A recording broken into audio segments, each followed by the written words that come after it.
Good morning everyone. आप सभी लोगों का स्वागत है। आज 17 सितंबर है, तो डीएनए डेली न्यूज़पेपर एनालिसिस में देखेंगे दैनिक जागरण, राष्ट्रीय संस्करण, जनसत्ता में प्रीलिम्स, मेंस, इंटरव्यू और न्यूज के साथ साथ निबंध के कौन कौन से टॉपिक को शामिल किया गया है।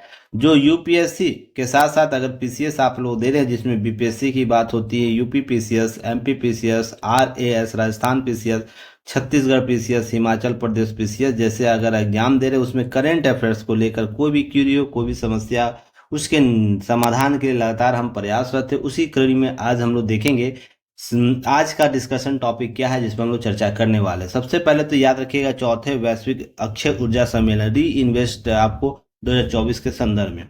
इसी के बाद हम देखेंगे नवीकरणीय ऊर्जा के लिए 32.4 लाख करोड़ रुपया कर्ज देंगे बैंकों को। तो इसके संदर्भ में कुछ चीजें आपको अपडेट होगा। पीटी मेंस चीजों को हम कवर करने का प्रयास करेंगे। स्वच्छ ऊर्जा परिवर्तन की दिशा में भारतीय पहल क्या क्या किए गए, जिससे हम नवीकरणीय ऊर्जा को महत्वपूर्ण रूप से शामिल कर सके। साथ ही नेट जीरो लक्ष्य क्या है भारत और विश्व के अन्य देशों का, इस पर भी एक नजर डालेंगे। भारत सबसे अधिक कार्बन एमिशन अर्थात उत्सर्जन करने वाले देशों की सूची कौन कौन सी है। साथ ही देखेंगे प्रति व्यक्ति के लिहाज से सबसे ज्यादा कार्बन उत्सर्जन करने वाले देश की श्रेणी कौन कौन सी है। इन सारे टॉपिक को हम कवर करेंगे पीटी मेंस और इंटरव्यू के नजरिए से। साथ ही देखेंगे चर्चा में क्यों है चीता परियोजना, विदेशी मुद्रा प्रबंधन अधिनियम जिसे हम फेमा कहते हैं, कि नए नियम और शर्त क्या लागू किए गए, उस पर चर्चा करेंगे। फेमा क्या है इस पर देखेंगे एक नजर। फेमा के मुख्य उद्देश्य क्या है इस पर एक नजर डालेंगे, ताकि हम पीटी मेंस, इंटरव्यू और इन चीजों को कवर कर सकें। नेक्स्ट टॉपिक पर आएंगे स्टार्टअप नॉलेज एक्सेस रजिस्ट्री अर्थात भास्कर नामक नए प्लेटफॉर्म को लॉन्च किया गया है। तो यह किस रूप से शासन प्रशासन को और मजबूत करेगा, इस पर हम नजर डालेंगे। फतेहपुर में 300 वर्ष पुरानी मंदिर के पास खुदाई से मिली है भगवान की प्राचीन मूर्ति। तो यह मूर्ति जो है चंदेल शासकों के शासनकाल से जुड़ा हुआ है। तो चंदेल शासक के संदर्भ में कुछ क्या नोट देख लेंगे। 76वें एमी अवार्ड समारोह आयोजित किया गया, उसमें महत्वपूर्ण बिंदु क्या क्या है जो पीटी नजर से हम उसे देखेंगे। संपादकीय में आज देखेंगे न्याय मिलने में देरी की वजहें क्या है, उसके कारणों को ढूंढने का प्रयास करेंगे। क्या केवल न्यायपालिका के स्तर पर यह चीजें देरी हो रही या अन्य भी व्यापक समस्याएं हैं, उस पर हम नजर डालेंगे। तो लगातार हम बने हुए, तो इसे जरूर आप लोग वॉच कीजिएगा, फॉलोअप कीजिएगा, दोस्तों को शेयर कीजिएगा। हमसे जुड़ने का विभिन्न प्लेटफॉर्म है, जैसे टेलीग्राम चैनल है, आपको एमसीक्यू क्विज और ओरिजिनल ऑफिशियल चैनल है, उससे आप जुड़ सकते हैं। यूट्यूब से हमसे जुड़ सकते हैं, फिर व्हाट्सएप के चैनल से जुड़ सकते हैं, इंस्टाग्राम से आप जुड़ सकते हैं, फेसबुक से जुड़ सकते हैं। सभी जगह आपको केवल और केवल पढ़ाई की चीजें सोर्स आपको शेयर किया जाता है, इसके अलावा कुछ नहीं किया जाता है। तो लाइक शेयर सब्सक्राइब के साथ हमें सपोर्ट जरूर कीजिएगा और अपने दोस्तों के साथ शेयर कीजिएगा। पंच तत्व, अगर बीपीएससी के एग्जाम दे रहे हैं तो पंच तत्वों को आपको कवर करनी चाहिए, देखनी चाहिए, समझनी चाहिए। अगर आप प्रीलिम्स, मेंस और इंटरव्यू आंसर राइटिंग को बेहतर करना चाहते हैं, करंट अफेयर्स को बेहतर करना चाहते हैं, इंटरव्यू में फाइनल सिलेक्शन चाहते हैं, तो लगातार हमारी टीम प्रयासरत है। केवल उन्हीं चीजों को प्रोवाइड करने के लिए जो एग्जाम में आता है वही पढ़ें, हमारा टैगलाइन भी है, वही पढ़े जो एग्जाम में आए। इसके अलावा आप चीजों को नहीं पढ़ना है, नहीं तो लगातार आप चीजें को लेकर भटक जाते हैं। आपके पास कंटेंट बहुत हो जाता है, पर उसके समराइज करने की समस्या अंतिम दिनों में आती है, जैसे 70 बीपीएससी के अभ्यर्थियों के सामने आती है। तो आप लगातार इन सब चीजों को कवर करने का प्रयास करें। हमसे जुड़ने के विभिन्न लिंक आपको इस बार कोड से स्कैन करने से मिल जाएगा। तो इस बार कोड को स्कैन करके हमसे जुड़ने के विभिन्न विकल्पों को तलाश कर सकते हैं। साथ ही आगे देखते हैं, न्यूज पर आते हैं। तो देखिए, सबसे पहले पीटी फैक्ट तो यही याद रखना है कि चौथे वैश्विक ऊर्जा सम्मेलन कहाँ हुआ, गांधीनगर में। गांधीनगर कहाँ, तो गुजरात में हुआ। तो यहाँ पर देखिए, चौथे वैश्विक अक्षय ऊर्जा सम्मेलन अर्थात री इन्वेस्ट जो है 2024 का उद्घाटन किया गया। किनके द्वारा किया गया, प्रधानमंत्री नरेंद्र मोदी जी के द्वारा किया गया। यह कब तक चलेगा आपको मैं आगे चर्चा करूंगा। ध्यान रखिएगा, इसमें कुछ आयोजना का नाम लिया गया जो हाल के दिनों में सरकार के द्वारा की गई, जिसमें हम बात करते हैं वैश्विक अक्षय ऊर्जा सम्मेलन के शुभारंभ के पहले विगत महीने में हम लोग एक महीने में क्या किए हैं, ग्लोबल फिनटेक फेस्ट की आयोजन किया है, पहले अंतर्राष्ट्रीय सौर महोत्सव का आयोजन किया, वैश्विक सेमीकंडक्टर शिखर सम्मेलन का आयोजन किया है, दूसरा एशिया प्रशांत आपको नागरिक विमान मंत्री स्तरीय सम्मेलन, ये पिछले लास्ट मंथ में अर्थात कही जा रही है। अभी अगर सितंबर चल रहा है तो उसके लास्ट मंथ में आप सारी चीजें को देख सकते हैं। कुल मिलाकर शासन प्रशासन कैसे भारत को 21वीं सदी का सर्वश्रेष्ठ दावेदार बना रहा है, उसके लिए कुछ रूपरेखा दी गई है। बात ही कहा गया, साथ ही 12 नए औद्योगिक शहर बनाने का फैसला किया गया। इस पर भी मैंने न्यूज आप लोगों को एनालिसिस कराया था। 8 हाई स्पीड रोड कॉरिडोर की मंजूरी दी गई थी, जिसको आपको एनालिसिस कराया जा चुका है।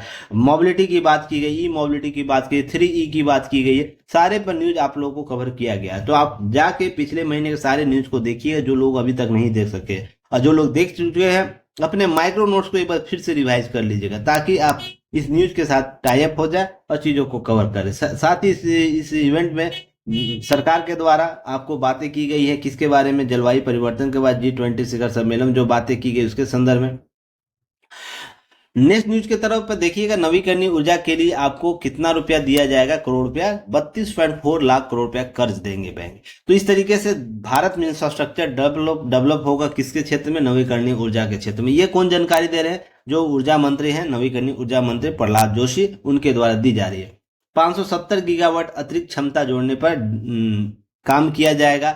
तो ध्यान रखिएगा, इस इवेंट में आपको बातें की जा रही है। 2030 में 500 गीगावाट लक्ष्य रखा है, भारत सरकार के द्वारा किया गया है। देखिए, कुछ न्यूज पेपर एनालिसिस या तो कहीं बहुत जगह आप कंटेंट ऑनलाइन में देखते हैं तो यह डाटा गलत दिया रहता है, कहीं 450 देगा, कहीं 470 देगा, कहीं 350 देगा। तो आपको क्या करना, अपने डाटा को करेक्शन कर लेना है। कहीं भी अगर डाटा लिखे है तो 500 गीगावाट कर लेना है, क्योंकि लगातार मैं इस पर चर्चा करता हूँ, लगातार आपको ओरिजिनल कंटेंट देता हूँ जो आपको वेरीफाइड होता है। तो मैं भी देख रहा था डाटा, तो ये गलत डाटा बहुत जगह आपको बड़े बड़े संस्थानों में दिए जा रहे हैं, तो उसको थोड़ा सा अपडेट कर लीजिएगा, नहीं तो दिक्कत हो जाएगी। ठीक है, अब यहाँ पर देखिए, मैन्युफैक्चरिंग में सौर मॉड्यूल को 340 गीगावाट, सौर सेल से 240 गीगावाट, पवन टरबाइन से 22 गीगावाट, इलेक्ट्रोलाइजर से आपको 10 गीगावाट अतिरिक्त विनिर्माण क्षमता का प्रतिबद्धता जताई है। तो इस तरीके से देखिए, 570 की याद है आपको, 500 के लिए भी मैं आपको अभी न्यूज अपडेट कर दूंगा। ध्यान रखिएगा, इस वित्तीय संस्थानों के लिए प्रतिबद्धता जताने के लिए ध्यान रखिएगा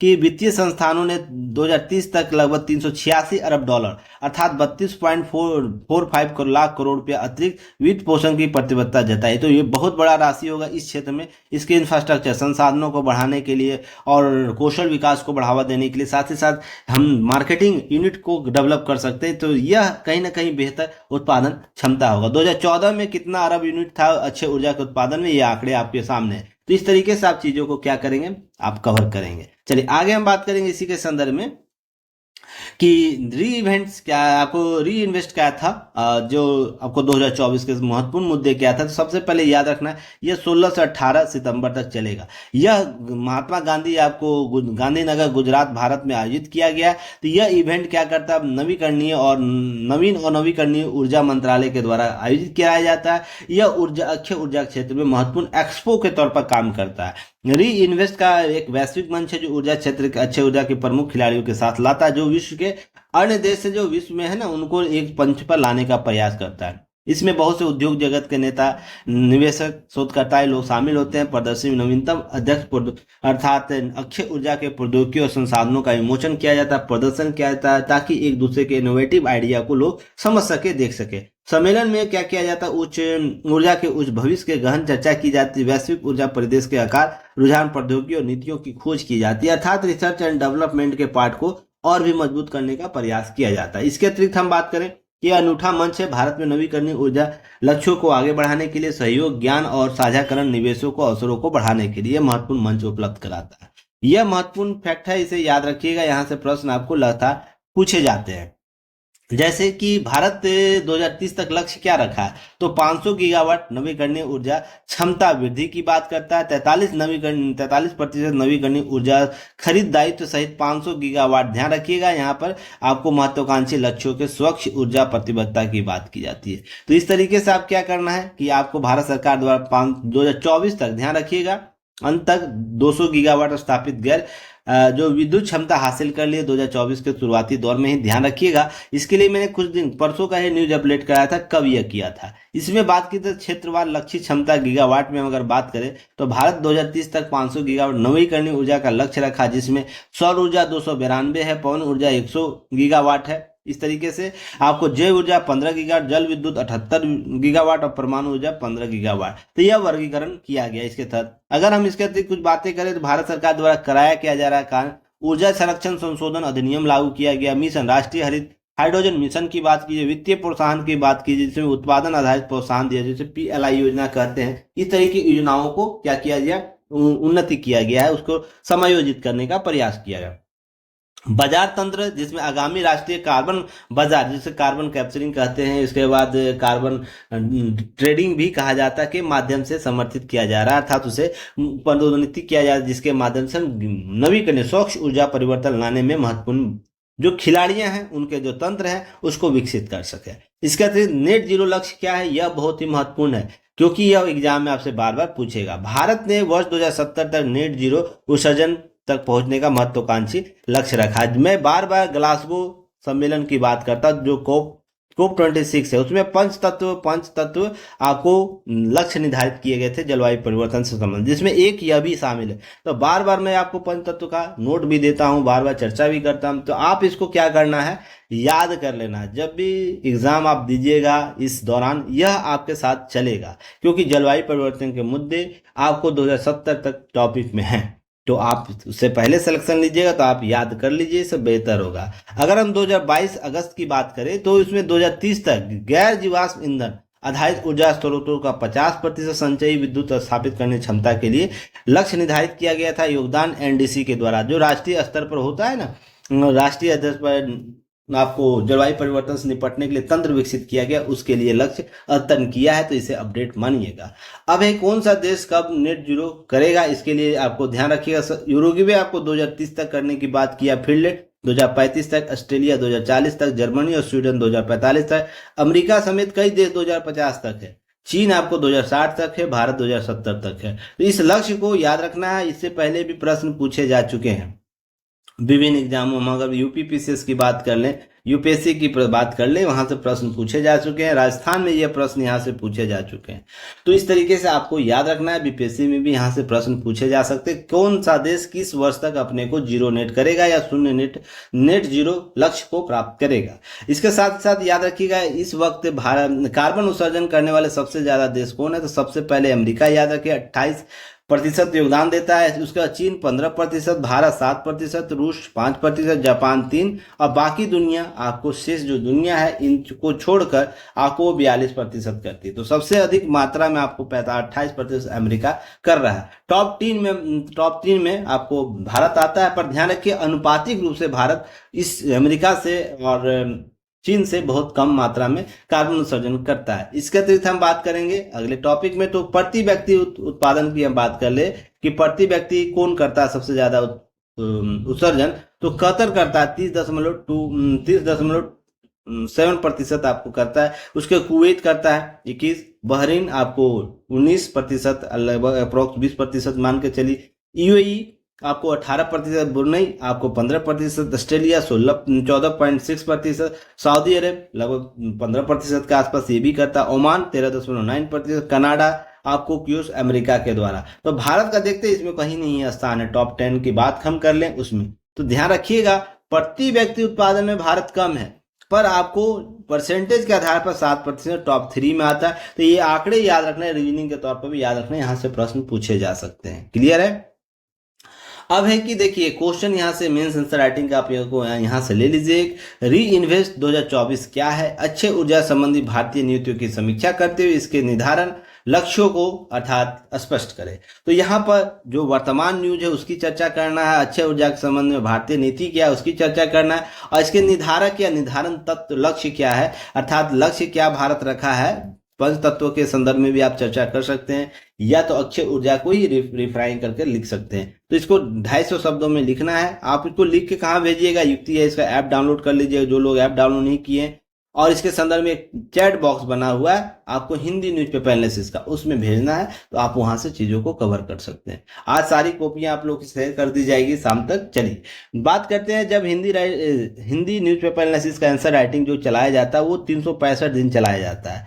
एक दिन भी आपको डिले नहीं होगा, किसी कारणवश हो गया तो वो अलग मैटर है, पर लक्ष्य रहता है 365 दिन चीजों को कवर करने का। यह UPSC, BPSC, UPPCS, MPPCS, RS जैसे अगर आदि सिविल सर्विस परीक्षा दे रहे उसमें मुख्य परीक्षा को मजबूत करना है, लेखन क्षमता को मजबूत करना है, तो आप इसे जरूर ज्वाइन करिएगा। इससे आपको क्षमता डेवलप होगी, लगातार एक्टिव मोड में काम कीजिएगा, न्यूज के साथ बने रहिएगा, अपने अपडेट मॉड्यूल के साथ बने रहिएगा, ताकि न्यूज को हम अपडेट कर सके, खबरों को अपडेट कर सके, अपने सब्जेक्ट को अपडेट कर सके। इसके लिए प्रीलिम्स, मेंस, इंटरव्यू और इन चीजों को कवर कराया जाता है। लाइव डिस्कशन आपको यूट्यूब पर होता है, पीडीएफ की पॉइंट के तौर पर दी जाती है। तो आपको क्या करना है, चीजों को कवर करना है। वेबसाइट से लिंक से आप ज्वाइन कर सकते हैं, और बहुत बड़ी राशि नहीं है, केवल 599 रुपये के वार्षिक 1 ईयर वैलिडिटी के साथ। इससे सस्ता तो दुनिया में कुछ हो नहीं सकता है।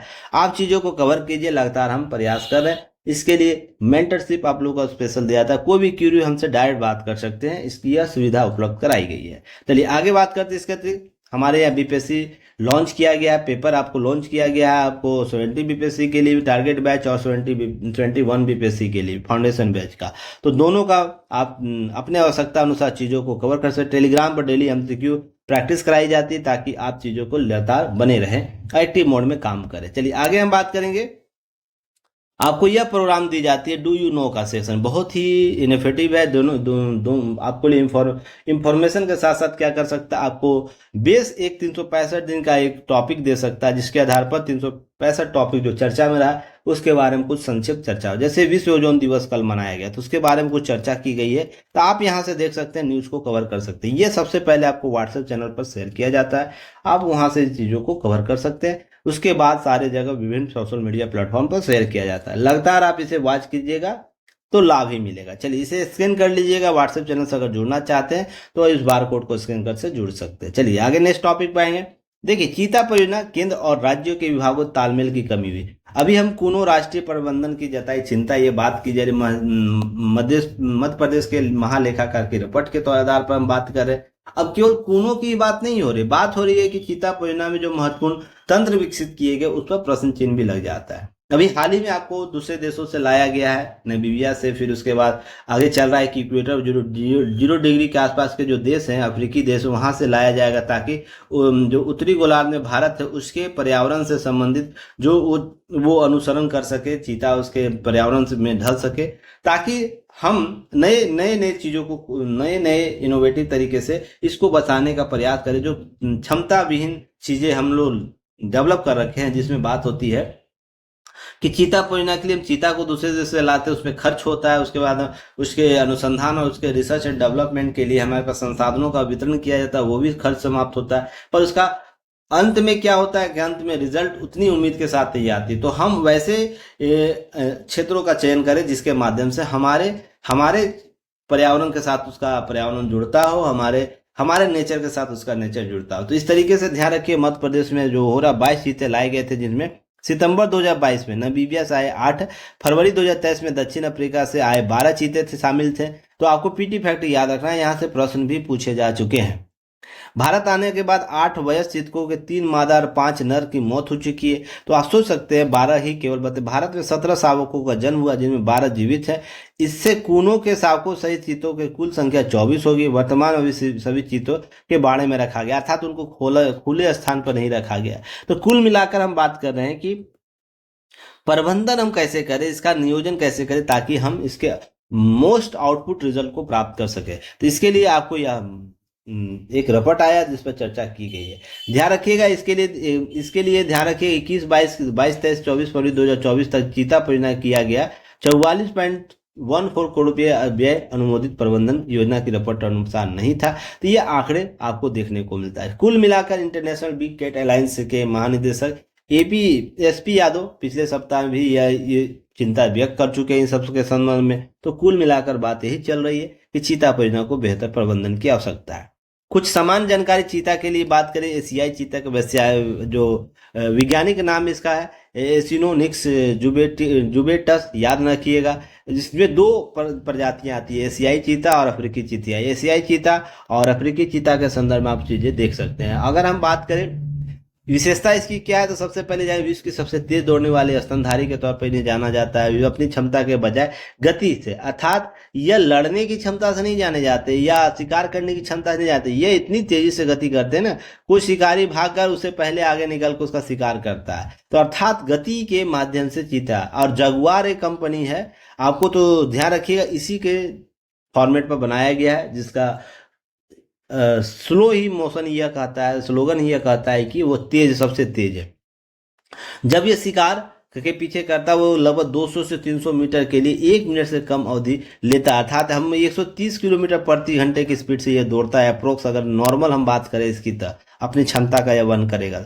शेर, लकड़बग्घे, तेंदुआ जैसे अन्य शक्तिशाली शिकारियों की प्रतिस्पर्धा बचने के लिए चीते मुख्य रूप से दिन के दौरान शिकार करते हैं। यह भी ध्यान रखना, ये रात के दौरान शिकार नहीं करता है। अफ्रीकी चीता बनाम एशियाई चीता के बारे में बात करते हैं। अफ्रीकी हल्के भूरे और सुरंगे रंग के होते हैं। देखिए अफ्रीकी जो चीता है देखिए यहाँ पर हल्का भूरा टाइप का होगा, पर उसमें सुरंगी आपको चित्त जो धब्बे हैं वो ज्यादा टहटा होंगे, लाल होंगे, आपको गहरे होंगे। सूर्य भुनरे रंग के होते हैं। एशियाई चीते मोटी होती है, ध्यान रखिए चमड़ी मोटी होती है। इस तरीके से आपकी चीजों को देखना है।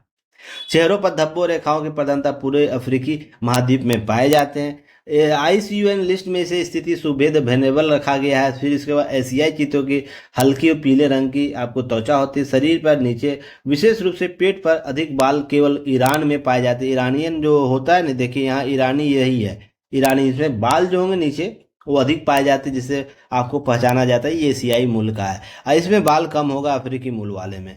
जो पेट के नीचे का जो होता है यहाँ पर भौरे अधिक होते हैं इसके लिए। अब ध्यान रखिएगा यहाँ केवल अभी ईरान में केवल 12 चीते बचे हुए, इसके लिए आंकड़े आपको दिए गए। वर्ष 1952 एशियाई चीते आधिकारिक रूप से भारत में विलुप्त घोषित कर दिया गया था, इसलिए आपको देखते हैं कूनों में लाया गया है, अफ्रीका से और नामीबिया से लाया गया था। तो इसके लिए बहुत ही राष्ट्रीय स्तर पर मुद्दे बनाए गए थे कि चीता का वापसी हुआ है। तो 52 के बाद आधिकारिक रूप से भारत में क्या हो गया, विलुप्त घोषित हो गया। और आईसीयूएन के लिस्ट में ध्यान रखिएगा घोर संकटग्रस्त श्रेणी में आता है एशियाई चीता, जिसे क्रिटिकल इंडेंजर्ड करते हैं। तो इसके संदर्भ में चीजों को देखने का प्रयास कीजिएगा। चलिए आगे हम बात करें भारत में चीता पुनर्वास कार्यक्रम क्या है। तो राष्ट्रीय बाघ संरक्षण प्राधिकरण की 19वीं बैठक की गई थी, उसी में यह जो MOEFCC के द्वारा अर्थात जो संस्था है जहां पर भारत में चीता पुनर्वास के लिए कार्य योजना जारी किया, जनवरी 2022 में ये चीज की गई थी। इसके तहत इसी तरह से परियोजना सर्वप्रथम 2009 में प्रस्तावित की गई थी इस प्रकार की योजना को, पर लागू नहीं हो सका। सितंबर 2022 में नामीबिया से 8 आपको चीते पुनर्वास कर भारत लाए गए थे। यह कहीं ना कहीं न्यूज का कारक बना था और यह चिंता का भी कारक बना कि हम जलवायु परिवर्तन के मुद्दे पर हम कुछ चीजों को समझने का प्रयास करेंगे। अब इसे कूनो पालनपुर राष्ट्रीय उद्यान में रखा गया था, स्थानांतरित किया गया था। फिर बाद के दिनों में दक्षिण अफ्रीका से भी लाया गया। अभी दूसरे देशों से बात की जा रही, जिसमें मैंने न्यूज हाल ही में चर्चा किया। स्थानांतरण एक कड़ी बड़े मांसाहारी जानवर की पहली स्थानांतरण परियोजना के तौर पर भी देखी जाती है। विश्व में यह पहली ऐसी थी जिसमें किसी बड़े मांसाहारी जानवरों का पहला स्थानांतरण किया गया था, जहां से नामीबिया से भारत लाया गया था। तो विश्व की पहली ऐसी घटना थी, बड़े जाति वर्ग के मांसाहारी प्राणी को लाया गया था। चलिए इतना न्यूज आप कवर कर लीजिएगा उस क्षेत्र में। दूसरे न्यूज पर आते हैं। जुर्माना देकर खत्म कराया जा सकता है 5 करोड़ के फेमा उल्लंघन के मामले। देखिए फेमा जो हमारा विदेशी मुद्रा प्रबंधन अधिनियम है, उसमें कुछ फेरबदल किए गए। जो 1999 में नियम लाए गए थे, अब तक 99 से 100 आपको संशोधन किए जा चुके हैं। यह तो ध्यान रखिएगा, इसमें जो 1 करोड़ की सीमा रुपया थी पहले उसे बढ़ाकर 5 करोड़ कर दिया। तो सबसे पहले करोड़ राशि याद रखना है, करोड़ रुपया कितना किया गया तो यही पूछा जा सकता है, 5 करोड़ किया गया है। तो यह पीटी फैक्ट याद रखना है। अब 2020 में अलग अलग स्तर पर अधिकारियों की सीमा तय की गई थी। पहले आरबीआई सहायक महाप्रबंधक 10 लाख रुपए तक का फेमा उल्लंघन के मामले जुर्माना लेकर खत्म कर सकता था। इसकी सीमा अब 60 लाख रुपया हो गई। उप महाप्रबंधक स्थिति 40 लाख रुपए से 2.5 करोड़ रुपया के महाप्रबंधक के स्तर पर 5 करोड़ रुपए तक दिया जा सकता है, अर्थात अभी 5 करोड़ के राशि को बात की गई। फेमा उल्लंघन के 77% मामले एफडीआई और 15% मामले जो ओवरसीज डायरेक्ट इन्वेस्टमेंट से जुड़े होते हैं। तो यह आंकड़े भी याद रखने हैं। अगर हम फेमा की बात करें जो उल्लंघन होता है उसमें 75% किसकी बात होती है, एफडीआई। जो एफडीआई किया जाता है उसके माध्यम को उल्लंघन देखे जाते हैं, और 15% जो ओवरसीज, जिसे ओडीआई कहते हैं, ओवरसीज आपको डायरेक्ट इन्वेस्टमेंट जो किया जाता है उसके माध्यम से होते हैं। तो इस तरीके से चीजों को समझने का प्रयास कीजिएगा कि फेमा के तहत उल्लंघन जो हो रहे हैं कैसे हो रहे हैं।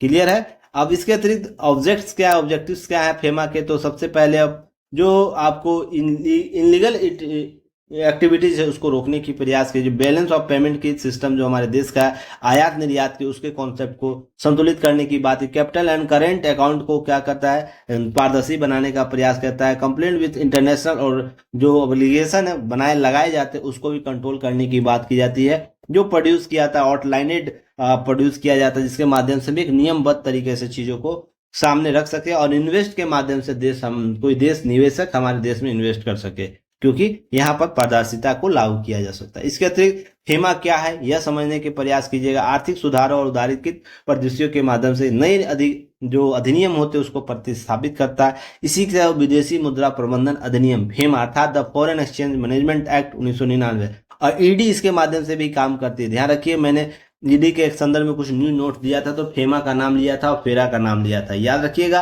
फेमा के संदर्भ में आपको चीजों को कवर करना है। उसके अतिरिक्त हम बात करें तो ध्यान रखिएगा, यह अधिनियम भारत के निवासी किसी भी व्यक्ति के आपको स्वामित्व को लेकर स्वामित्वाधीन या नियंत्रण रखने वाले भारत के बाहर सभी शाखाओं, कार्यालय और प्राधिकरणों पर लागू होती है।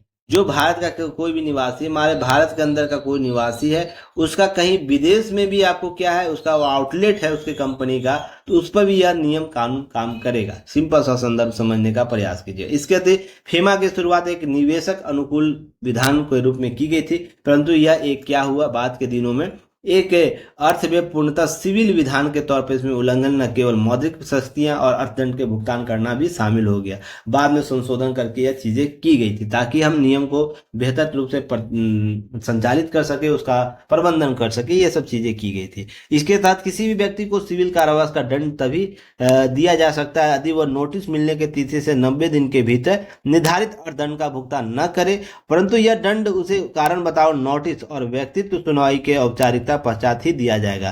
कारण बताओ नोटिस पहले जारी किया जाए, उसको पहले व्यक्तिगत सुनवाई के लिए बुलाया जाएगा, अगर वो नहीं आता है तो उसी के बाद ये नोटिस जारी किया, 90 दिन का प्रावधान दिया गया, सिविल कारावास का दंड इसमें लागू होता है। तो ये सब फेमा एक्ट के तहत आपको याद रखना है। साथ ही साथ याद रखना है, फेमा एक कठोर कानून है, यानी फेरा से जो उद्योग अनुकूल विधान अपनाने के लिए उपलब्ध कराई गई संक्रमण अवधि को माना जाता है, जिसके तहत हम नियमबद्ध तरीके से चीजों को संचालित करते हैं। जब हम बात कर रहे हैं फेमा के केवल अधिकृत व्यक्तियों के बारे में, तो समझने का प्रयास किया, जो अधिकृत व्यक्ति हैं विदेशी मुद्रा या विदेशी प्रतिभूति लेन देन करने वाले अनुमति दी जाती है, उसे अधिनियम के अंतर्गत ऐसे अधिकृत व्यक्ति का अर्थ अर्थात अधिकृत डीलर को बोला जाता है, मनी चेंजर को बोला जाता है, विदेशी बैंकिंग यूनिट या कोई अन्य व्यक्ति जिसे उसी समय रिजर्व बैंक द्वारा प्राधिकृत किया गया है से समझा जाता है। तो आपको फेमा के तहत अधिकृत व्यक्ति कौन है, यह भी प्रश्न के तौर पर पीटी फैक्ट में पूछा जा सकता है, ध्यान रखिएगा। इसका उद्देश्य क्या है, ध्यान रखिएगा, दो मुख्य उद्देश्य समान तौर पर समझने का प्रयास कीजिए। पहला, विदेशी जो व्यापार है और भुगतानों को आसान बनाना है। सिंपल सा आपको यह चीज ध्यान रखना है, विदेशी व्यापार और भुगतानों का लेन देन जो आसान होता है, उसको लेन देन को आसान बनाना, उसको पारदर्शी बनाना, विदेशी मुद्रा बाजार का अनुरक्षण करना, संवर्धन करना, इसका मुख्य उद्देश्य माना जाता है। यह कम से कम चीजों को कवर कीजिए। स्टार्टअप को बढ़ावा देने के लिए पोर्टल खोला गया है, लॉन्च किया गया भास्कर। इसका फुल फॉर्म सबसे पहले याद रखना है, क्या है, स्टार्टअप नॉलेज एक्सेस रजिस्ट्री इसका नाम रखा गया, जिसको भास्कर हम लोग नाम नए प्लेटफॉर्म की बात करते हैं। अब यह उद्योग संवर्धन और आंतरिक व्यापार विभाग जिसको की तरफ से सोमवार को लॉन्च किया गया, नए स्टार्टअप खासकर मैन्युफैक्चरिंग स्टार्टअप को प्रोत्साहित करने के लिए। तो आपसे प्रश्न पूछ सकता है, भास्कर पोर्टल किससे संबंधित है, तो मैन्युफैक्चरिंग से संबंधित है। अब इसके लिए क्या करेगा, सभी प्लेटफॉर्म को एक दूसरे से जोड़ने और उसके साथ कारोबार का अवसर प्राप्त करेगा। इसके साथ साथ स्टार्टअप प्लेटफॉर्म के लिए खुद को पंजीकृत करा सकता है। भारत भास्कर प्लेटफॉर्म नए स्टार्टअप के लिए कारोबारी इकोसिस्टम को डेवलप करेगा, तो जहां अपनी टेक्नोलॉजी के साथ वित्तीय जरूरतों को पूरा कर सकेगा। तो ये जो पॉइंट है, ये सब पॉइंट जो गोल कर रहा हूं मैं, उसे क्या करना है, इसको माइक्रो नोट के तौर पर लिख लेना है। इस प्लेटफॉर्म पर कैपिटल वेंचर्स अर्थात जो वेंचर्स आएंगे, जो डिजाइनर्स, पैकेजिंग एक्सपर्ट्स, मैन्युफैक्चरिंग सभी तरह के लोग होंगे और नए स्टार्टअप अपनी जरूरतों के हिसाब से सहभागिता कर पाएंगे, अर्थात कोलैबोरेशन कर पाएंगे और अपने अपने नवाचार, अपने अपने रिसर्च एंड डेवलपमेंट को एक दूसरे के साथ सहयोग कर पाएंगे। अब ध्यान रखिएगा, कंपनी कानून जो है सेक्शन 8 के तहत एक कंपनी बनाकर स्टार्टअप से जुड़े सभी प्लेटफॉर्म की इसके तहत लाया जाएगा। इसके तहत स्टैंड अप किया जाए, हम उद्यमियों को स्टार्टअप इनोवेटर्स और डिसलेटर समर्थित नई टाउनशिप बनाने की भी सूचना शुरू कर रहा। तो क्या करेगा, ये भारत में मैन्युफैक्चरिंग स्टार्टअप को माहौल पैदा करेगा, रिसर्च एंड डेवलपमेंट को देगा, साथ ही कोलाइज कर पाएंगे लोग एक दूसरे के साथ, कंपनियां एक दूसरे के साथ अपने रिसर्च को डेवलप कर पाएंगे, हैंड कर पाएंगे। साथ ही साथ क्या कर पाएंगे कि हम भारत के लिए बेहतर मैन्युफैक्चरिंग हब के तौर पर आपको चीजों को डेवलप कर पाएंगे। तो इस तरीके से भास्कर पोर्टल आपको एक तरह से एकीकृत प्रणाली दे पाएगा। तो ये सब चीजें आपको ध्यान में रखनी है और इस तरीके से पीडी फैक्ट आपसे प्रश्न पूछा जाता है। इंटरव्यू के लिहाज से आपको याद रखना है इसे, भास्कर पोर्टल क्यों चर्चा में। हाल के एग्जाम जो भी होंगे वहां भी इनको याद रखना है कि आपको पीटी फैक्ट के तौर पर पूछ सकता है। फतेहपुर में 300 वर्ष पुराने मंदिर के पास खुदाई मिली भगवान की प्राचीन मूर्ति, तो इसे भी ध्यान रखना है। क्या है, तो ध्यान रखिएगा 11वीं और 12वीं शताब्दी का यह मूर्ति है। कहाँ मिला है? उत्तर प्रदेश के फतेहपुर जिले में मिला है। गौरी शंकर शिव मंदिर से यह प्राप्त हुआ है, जहां पर भगवान विष्णु की एक प्राचीन मूर्ति मिली है, जिसमें ध्यान रखिएगा लोग क्या कर रहे हैं, लोग कर रहे हैं कि यह मूर्ति चंदेल शासकों से, जो इतिहासकार है तो इसको क्या किया गया, चंदेल शासकों से जोड़कर बताया गया। तो इसलिए आपको ध्यान रखना महत्वपूर्ण रूप से चंदेल शासकों की जानकारी होनी चाहिए, क्योंकि न्यूज जो करंट होता है वही हिस्ट्री से प्रश्न पूछे जा सकते हैं। तो इसको ध्यान में रखना है कि चंदेल शासक 9वीं से 13वीं शताब्दी के मध्य आपको भारत में शासन किए थे। बुंदेलखंड, भारत के मध्य भारत के बुंदेलखंड क्षेत्र में शासन किया था। इसलिए आपको देखते हैं इस क्षेत्र में आपको चीजें मिलती है। उस समय से जेजाभिक भुक्त भी कहा जाता था उस समय इनको, चंदेल शासकों को। इस तरीके से देखते हैं कि चंदेल शासक 9वीं से 13वीं शताब्दी के दौरान एक लंबे समय के अंतराल के दौरान शासन करते हैं। चंदेल राजवंश के संस्थापक नुनुक थे। और यहाँ से प्रश्न पूछ चुका है आपको, PYQ अगर आप लोग लगाए होंगे किसी भी एग्जाम का, तो आपको चंदेल शासक के संदर्भ में ये पूछा जा चुका है। विद्याधर महमूद गजनवी के हमलों को विफल करने के लिए जाना जाता है इस वंश का चंदेल शासक। इसका प्रख्यात इसीलिए जाना, जो विदेशी आक्रमण महमूद गजनवी जो शुरू दुनिया में आता है भारत में, तो उसे हमलों को विफल करने के लिए माना जाता है चंदेल शासक जो विद्याधर था। उसके अतिरिक्त हम इसके चंदेल शासकों के संदर्भ में देखते, चंदेल शासक का शासक ढंग जो था वो क्या अपनी शक्ति को कालंजर और गोपगिरी तक क्षेत्र में विकसित किया था, जो आपको प्रश्न के तौर पर पूछा जा चुका है। चंदेल शासक के कई मंदिर, जिसमें महत्वपूर्ण ध्यान रखिएगा खजुराहो का मंदिर बहुत ही महत्वपूर्ण है, जो वर्तमान तक और यूरोपीय देशों को इससे प्रभावित करता है। और जो काम से लेकर वासना से लेकर जो मोक्ष की प्राप्ति के लिए जो मूर्ति का निर्माण खजुराहो में किया गया है, वो अतुलनीय योगदान है हमारे कलाकृतियों में। तो इसे याद रखिएगा। जल निकासी के संबंध में, महल में, किले बनवाने में एक उच्च प्रौद्योगिकी का उपयोग चंदेल शासकों के दौरान किया गया। खजुराहो को आप जब डिस्क्लैरिफाई कीजिएगा, जब उसे परत दर परत खोलने का प्रयास कीजिएगा, तो महल में जल निकासी, उसके एयर कंडीशन के संदर्भ में जब जानकारियां प्राप्त होगी तो आप अचंभित हो जाएंगे कि उस दौरान में जब 9वीं से 13वीं शताब्दी की बात हो रही, उसमें वर्तमान एयर कंडीशन से भी बेहतर ठंडे नुमा घर हुआ करते थे। तो इस चीज को समझने का प्रयास कीजिए, जाके थोड़ा सा पढ़िए। केवल चीजों को गलत नजरिए से नहीं देखने की आवश्यकता है। जब हम अपने इंफ्रास्ट्रक्चर को देखेंगे, जब हम उसके आइडियोलॉजी को देखेंगे, जब हम उसके प्रौद्योगिकी को देखेंगे, तो समझ में आएंगे कि कितने बेहतर तकनीक हमारे पूर्वजों के पास थी, जो वर्तमान में नहीं है। हम एसी कूलिंग कर रहे हैं, तो क्या हो रहा है, आपको CSFL जो गैस है, जो आपको जलवायु परिवर्तन का महत्वपूर्ण गैस माना जाता है, जिसमें हम कार्बन, फ्लोरोकार्बन की बात करते हैं, वो इन्वेशन हो रहा है। हम एयर कंडीशन में सबसे ज्यादा उसी का उत्सर्जन होता है, पर हमारे यहाँ जीरो इन्वेशन, जीरो नेट कार्बन उत्सर्जन के माध्यम से एयर कंडीशन होता था। सोच के देखिए कितना बेहतर तकनीक हुआ करता होगा। तो इस तरीके से चीजों को देखिए। खासतौर पर उनकी मूल राजधानी खजुराहो में मंदिरों का चंदेल शासकों के लिए प्रसिद्ध है, जिस पर मैंने अभी बताया भी आप लोगों को। चंदेल राजवंश का पतन आंतरिक संघर्षों और बाहरी आक्रमणों के कारण 13वीं शताब्दी को शुरू होता है। गजनवी आक्रमण चंदेल साम्राज्य को कमजोर कर देता है। बार बार आक्रमण के कारण चंदेल शासक कहीं न कहीं कमजोर हो जाते।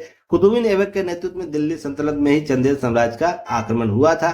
तो इसे भी याद रखिएगा पीटी फैक्ट में। चलिए, ग्रेमी अवार्ड के संदर्भ में पीटी फैक्ट है, इसे याद रखिएगा। यह आपको 76वां ग्रेमी अवार्ड दिया गया। इसके संबंध में सूची आपको डू यू नो में मैं इसके बारे में सारे चीजें, किसको क्या पुरस्कार मिला, आपको इसके संदर्भ में चीजों को अपडेट कर दूंगा। तो आप वेट करेंगे, आपको मैं चीजें कवर करूँ, क्योंकि आप सही तरीके से दिया हुआ नहीं है, क्योंकि मिसमैच कर दिया है। तो आप इसको अच्छे तरीके से देखने के लिए थोड़ा सा क्या करेंगे, डू यू नो का फैक्ट याद वेट करेंगे, मैं वहां पर अपडेट कर दूंगा। ठीक है, चलिए आगे मैं बात करता हूँ।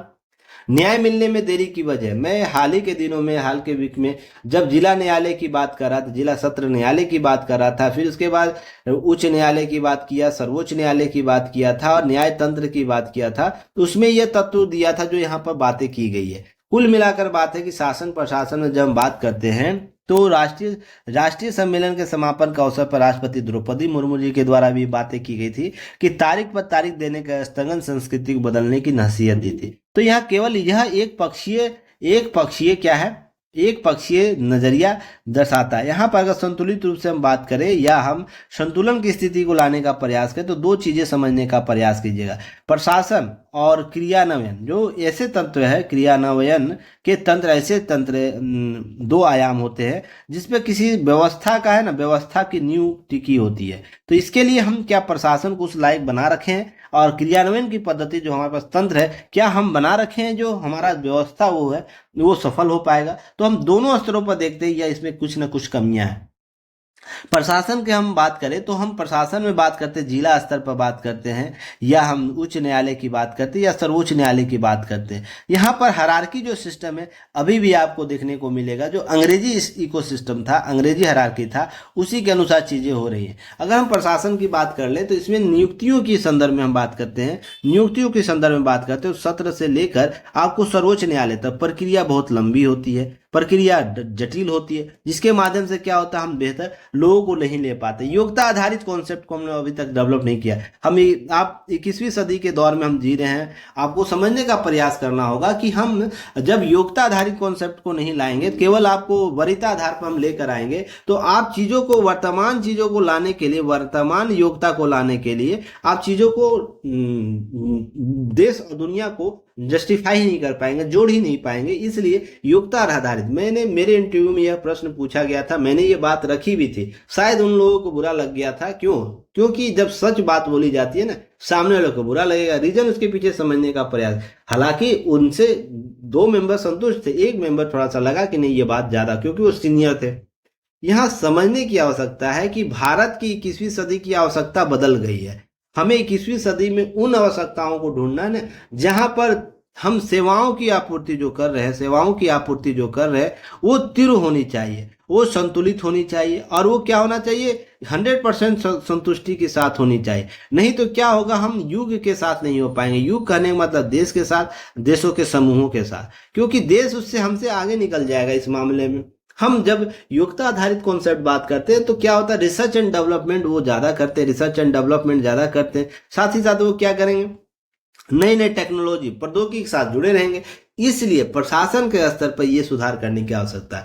क्रियान्वयन तंत्र की बात करें, यहाँ पर प्रक्रिया बहुत लंबी देखने को मिलती है। यहाँ पहले क्या होगा, कोर्ट में जाके चीजें, पहले आपको पुलिस प्रशासन में लेट होता है, पुलिस प्रशासन दावपेच खेले जाते हैं, पुलिस प्रशासन फिर कोर्ट में आता है, कोर्ट क्या करता है, कोर्ट उसे अपना समय देता है। समय की एक लंबी प्रक्रिया है, क्योंकि वहां पर पेंडिंग केसेस पहले से। तो यह कहेगा क्रियान्वयन तंत्र को भी हमें बेहतर करने की आवश्यकता है। जब हम ये दोनों अवसर पर सही करेंगे तो व्यवस्था में कुछ बेहतर होने की उम्मीद होती है। उसमें क्या होता है, जब व्यवस्था तब होती है जब 100% एक नैतिक व्यक्ति बैठा होता है। नैतिक व्यक्ति कहने का अर्थ केवल आचरण से नैतिक नहीं होना चाहिए, व्यवहार से भी नैतिक होना चाहिए। रीजन उसके पीछे है, जो आपको कार्य दिया गया ना, कार्य दिया गया, दायित्व दिया गया है, रिस्पॉन्सिबिलिटी दिया गया है, वो आपको केवल सेवाओं की, लोगों की सेवाओं करने की। यहाँ पर सत्ता के लोभी, सत्ता के अभ्यास करने वाले लोगों को जो यह समझते हैं कि हम जो बन गए हैं जज, वही हम लॉर्ड हैं, हम ही वो क्या है, सत्ता निधारक है। जब इस प्रकार की धारणा आती है